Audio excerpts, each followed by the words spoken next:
আসসালামু আলাইকুম। একাদশ শ্রেণীর কলেজ বা সমমানের শিক্ষা প্রতিষ্ঠানে ভর্তির জন্য শুরুতে আমরা একটি কম্পিউটারে অথবা মোবাইলের ব্রাউজার ওপেন করে নেব। ব্রাউজারের অ্যাড্রেস বারে অথবা সার্চ বারে আমরা লিখে দেব X1 অ্যাডমিশন। তাহলে দিয়ে সার্চ করলে আমাদের সামনে এরকম কিছু লিঙ্ক শো করবে। আমি একটু জুম করে দেখাই। শুরুতেই আমাদের সামনে যে লিঙ্কটি শো করতেছে সেটি হচ্ছে X1 ক্লাস অ্যাডমিশন সিস্টেম। আমরা এটির উপর ক্লিক করলে আমাদের সামনে এরকম একটি অ্যাডমিশন অনলাইন আবেদনের একটি ল্যান্ড পেজ শো করবে।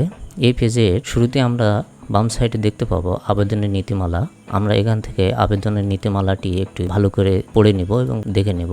এরপরে রয়েছে আবেদনের নির্দেশিকা।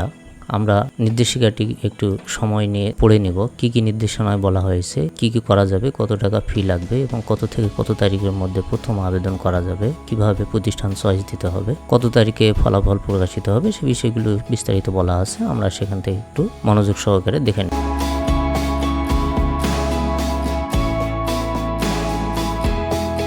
এরপরে আমাদের পেমেন্ট পদ্ধতি বলা আছে। আমরা এবারে পেমেন্ট পদ্ধতিটি দেখব। এই পেমেন্ট পদ্ধতিতে অনেকগুলো পেমেন্ট গেটওয়ে বলা আছে, যেমন বিকাশ পেমেন্ট গেটওয়ে, নগদ, রকেট, সোনালী ব্যাংক ওয়েব, সোনালী ব্যাংক ই-সেবা, উপায়, ওকে ওয়ালেট এবং ট্যাব। যে কোনো মাধ্যমে পেমেন্ট প্রদান করা যেতে পারে, অর্থাৎ ভর্তি ফি প্রদান করা যেতে পারে। আমরা যদি মনে করি যে বিকাশের মাধ্যমে পেমেন্ট প্রদান করব, অর্থাৎ ভর্তি ফি প্রদান করব, তাহলে আমরা শুরুতেই দেখতে পাবো বিকাশ অ্যাপস ওপেন করলে আমাদের এই জায়গাটাতে শো মোড দেখাবে। শো মোড এ ক্লিক করলে আমরা এডুকেশন ফি নামক একটি বুক আইকন দেখতে পাবো। এটার উপর ক্লিক করলে আমাদের পরবর্তী পেজে নিয়ে যাবে। পরবর্তী পেজে গিয়ে আমরা দেখতে পাবো যে একাদশ ক্লাস অ্যাডমিশন কলেজ, এছাড়াও অনেকগুলো ফি প্রদানের অপশন নিচে শো করবে। আমরা এটা সিলেক্ট করব। এটা সিলেক্ট করার পরে আমাদের পরবর্তী অপশানে চলে যাবে। পরবর্তী অপশানে গিয়ে আমরা দেখতে পাবো বোর্ডের নাম। এখানে ড্রপ ডাউন মেনু থেকে শিক্ষার্থী যে বোর্ড থেকে এসএসসি পাস করেছে সেই বোর্ড সিলেক্ট করে দেব। এরপরে ড্রপ ডাউন মেনু থেকে পাশের সাল, এরপরে শিক্ষার্থীর রোল নম্বর এবং এখানে একটি মোবাইল নম্বর দেব। এই মোবাইল নম্বরটি শিক্ষার্থীর হতে পারে অথবা শিক্ষার্থীর অভিভাবকের হতে পারে, তবে অবশ্যই সতর্কতার সাথে এই মোবাইল নম্বরটি প্রবেশ করাতে হবে। এই মোবাইল নম্বরেই পরবর্তীতে শিক্ষার্থীর সাথে সকল প্রকার তথ্য প্রয়োজনে ব্যবহার হবে। এরপরে পেজে গেলে পরের ধাপে আসলে রোল নম্বর, মোবাইল নম্বর, শিক্ষার্থীর নাম শো করবে এবং ফি এর পরিমাণ কত লাগবে সেটি শো করবে। এরপরে আমরা যদি পরের ধাপে যাওয়ার জন্য এই অপশন ট্যাপ করি তাহলে আমাদের পরের ধাপে চলে আসবে। এখানে একটি পিন কোড দিতে হবে। পিন কোড দেওয়ার পরে আমরা যদি এই অ্যারো বাটনে ক্লিক করি তাহলে আমাদেরকে নিয়ে যাবে পরের ধাপে গিয়ে একটি সারসংক্ষেপ প্রদর্শিত হবে। এবারে এই অপশনটিতে ট্যাপ করে ধরে রাখতে হবে, তাহলে আমাদের একটি বার্তা আসবে। বলা হচ্ছে যে আপনার এডুকেশন প্রদান করা সফল হয়। এখানে কখন প্রদান করা হলো, ট্রানজেকশন আইডি, কত টাকা কাটা হয়েছে এবং অবশিষ্ট ব্যালেন্স কত রইল এবং শিক্ষার্থীর রোল শো করবে। এরপরে আমরা চাইলে একটি রিসিপ্ট ডাউনলোড করে রেখে দিতে পারি। এছাড়াও যে মোবাইল নম্বর প্রদান করা হয়েছিল সেই মোবাইল নম্বরে এরকম একটি SMS যাবে। তো এখানে বলা হচ্ছে যে প্রথম 3টি ফি প্রদানে 3 টাকা করে চার্জ প্রযোজ্য হবে এবং পরবর্তী সকল ফি চার্জ ফ্রি থাকবে। পরবর্তী ব্যবহারের জন্য SMS-টি সংরক্ষণ করতে হবে এখানে বলা। এরপরে বলা হচ্ছে ফি জমা দেওয়ার পর আমরা www.xiclassadmission.gov.bd এই ওয়েবসাইটে চলে যাব। তো চলুন আমরা সেই ওয়েবসাইটে চলে যাই। এই ওয়েবসাইটে আসার পরে আমরা দুইটি রেডিও বাটন দেখতে পাবো। বাম সাইডে হচ্ছে অনলাইন আবেদন আর ডান সাইডে রয়েছে আপডেট অ্যাপ্লিকেশন, অর্থাৎ যারা ইতিমধ্যে অ্যাপ্লিকেশন করেছে তাদের আবেদনের কোনো ভুল ত্রুটি সংশোধন থাকলে সেই বিষয়টির জন্য আপডেট অ্যাপ্লিকেশন, আর যারা নতুন আবেদন করবে তাদের জন্য অনলাইন। এই বাটনে ক্লিক করতে হবে। ক্লিক করলে আমাদের সামনে গুরুত্বপূর্ণ কিছু নির্দেশনা আসবে। সেই নির্দেশনাগুলো আমাদেরকে ভালো করে পড়ে নিতে হবে। এরপরে বলা হচ্ছে যে আবেদন শুরু করার আগে আমাদের অনুগ্রহ নিশ্চিত করতে হবে যে নিচে দেখানো তথ্য আপনার কাছে সঠিকভাবে আছে, অর্থাৎ কোন তথ্যগুলো, রোল নম্বর, কোন বোর্ড থেকে পাশ করেছে, পাশের সাল এবং রেজিস্ট্রেশন নাম্বার। এরপরে বলা হয়েছে প্রয়োজনীয় অর্থ পরিশোধ করা হয়েছে, অর্থাৎ আপনি বিকাশ অথবা যে কোনো পেমেন্ট গেটওয়ের মাধ্যমে টাকা পরিশোধ করেছেন সে বিষয়টা নিশ্চিত হতে হবে। এবার আপনার নির্বাচিত কলেজের তালিকা, অর্থাৎ আপনি যে কলেজগুলো চয়েস দিতে চাচ্ছেন, অর্থাৎ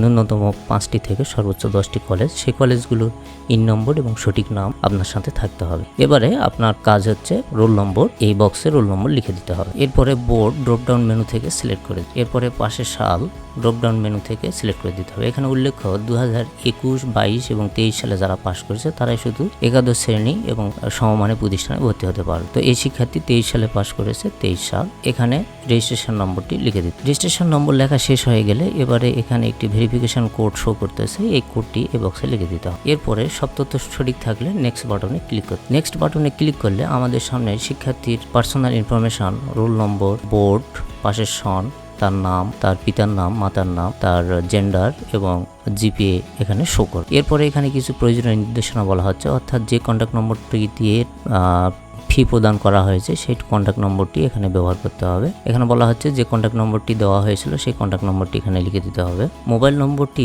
পুনরায় এখানে টাইপ করে দিতে হবে। দুই স্থানে মোবাইল নম্বরটি সঠিক না হলে কিন্তু পরবর্তী ধাপে যাওয়া যাবে না। এখন এই মোবাইল নম্বরের সাথে শিক্ষার্থীর সম্পর্কটা কি এখানে সিলেক্ট করতে হবে। সেটা যদি পিতার নম্বর হয় তাহলে পিতা, আর যদি মাতার নম্বর হয় তাহলে মাদার সিলেক্ট হবে। আমরা ফাদার সিলেক্ট করে দিচ্ছি। এরপরে কোটা নির্বাচন। যদি প্রার্থীর কোনো কোটা থেকে থাকে তাহলে এই কোটাটি অত্যন্ত সতর্কতা পূরণ করতে। মুক্তিযোদ্ধা কোটা যদি থাকে তাহলে টিক চিহ্ন দিতে হবে, যদি না থাকে তাহলে এখানে টিক চিহ্ন দেওয়ার প্রয়োজন। এরপরে আমরা চলে যাব নেক্সট ধাপে যাওয়ার আগে আপনাদের কাছে একটি রিকোয়েস্ট, আপনারা যদি আমার চ্যানেলে নতুন হয়ে থাকেন তাহলে অবশ্যই চ্যানেলটি সাবস্ক্রাইব করে দিবেন। আচ্ছা, এবার আমরা নেক্সট ধাপে ক্লিক করে চলে যাব। আচ্ছা, নেক্সট ধাপে ক্লিক করলে আমাদের সামনে সেই একটি নির্দেশনা দেখতে পাবো। এখানে বলা হচ্ছে যে কলেজের নাম খুব সাবধানে পরীক্ষা করুন। কাছাকাছি নামের অনেক কলেজ রয়েছে, একটি কলেজ সম্পর্কে আরও জানতে কলেজটি নির্বাচন করার পরে নামের উপর ক্লিক করুন।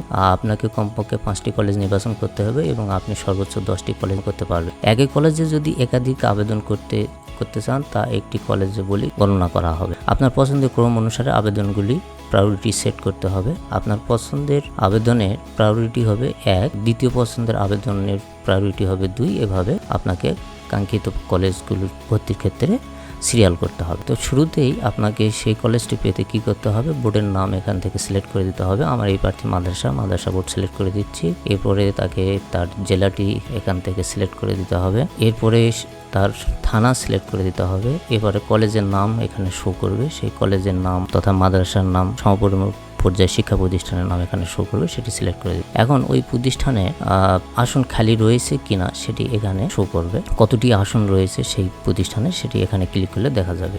এরপরে রয়েছে শিফট, সেই প্রতিষ্ঠানের ডে শিফট, ভার্সন বাংলা। যদি বাংলা ইংরেজি উভয় ভার্সন থাকে তাহলে সেটি সিলেক্ট করে দিতে হবে। এরপরে সে যে গ্রুপে ভর্তি হতে চায়, মাদ্রাসা, জেনারেল, স্পেশাল কোটা নাই, এডুকেশন কোটা নাই। অ্যাট দিস কলেজ দেওয়ার সাথে সাথে এই ফাঁকা জায়গাটি তার কলেজের নামটি চলে আসবে এবং প্রায়োরিটি জায়গাটিতে এখানে 1 শো। এরপরে যদি আমরা এই শিক্ষার্থীর জন্য অন্য কোনো জেলার শিক্ষা প্রতিষ্ঠান সিলেক্ট করতে চাই তাহলে ঠিক একইভাবে সেই প্রতিষ্ঠানগুলোর শিক্ষা প্রতিষ্ঠানকে চুজ করেন। এখানে ডে, ভার্সন, গ্রুপ সিলেক্ট করার পর অ্যাট দিস কলেজ, এভাবে কলেজগুলো সিরিয়াল মতো সেখানে শো করবে। এখন কোনো একটা প্রতিষ্ঠানকে যদি আমরা পছন্দের ক্রম অনুযায়ী আগে দিতে চাই এবং পরে দিতে চাই তাহলে এখানে যেটি 1 রয়েছে, 1-এর জায়গায় যদি আমি 2 লিখে দেই এবং 2-এর জায়গায় যদি 1 লিখে দেই তাহলে কিন্তু সেটাই আগে পরে অটোমেটিক্যালি হয়ে যাবে। অথবা আমাদের যদি ভুল ক্রমে কোনো শিক্ষা প্রতিষ্ঠান যোগ হয়ে থাকে তাহলে আমরা এখান থেকে ডিলিট বাটনটি রয়েছে, এখানে ক্লিক করলে সেই প্রতিষ্ঠানটি এখান থেকে চলে যায়, এভাবে চলে যায়। তো আমরা পুনরায় সেই প্রক্রিয়াটিতে চলে আসি আবেদন পূর্ণ করার। শুরুতে মাদ্রাসা বোর্ড,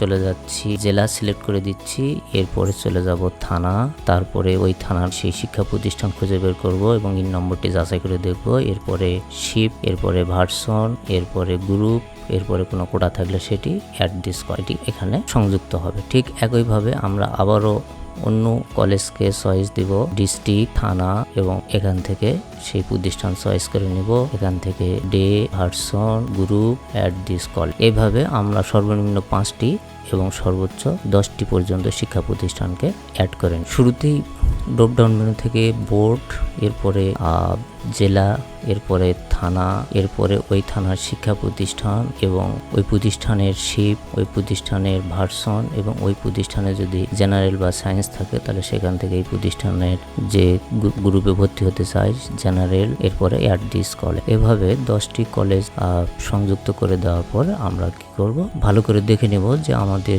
সিরিয়ালগুলো ঠিকঠাক আছে কিনা। যদি না থাকে তাহলে আমরা ইচ্ছা মতো এখান থেকে সিরিয়ালগুলো পর্যায়ক্রমে 1, 2, 3 এগুলো রিসিরিয়াল বা রিঅর্ডার করে দিতে পারি।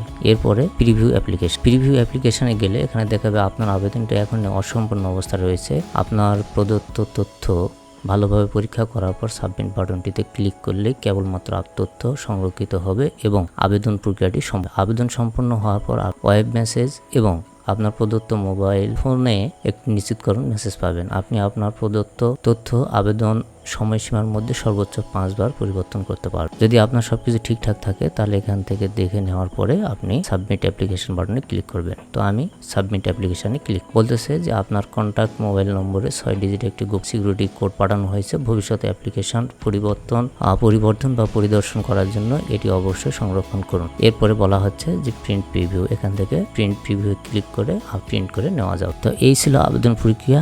আশা করি ভিডিওটি আপনাদের ভালো লেগেছে। ভালো লাগলে অবশ্যই লাইক, কমেন্ট এবং শেয়ার করবেন।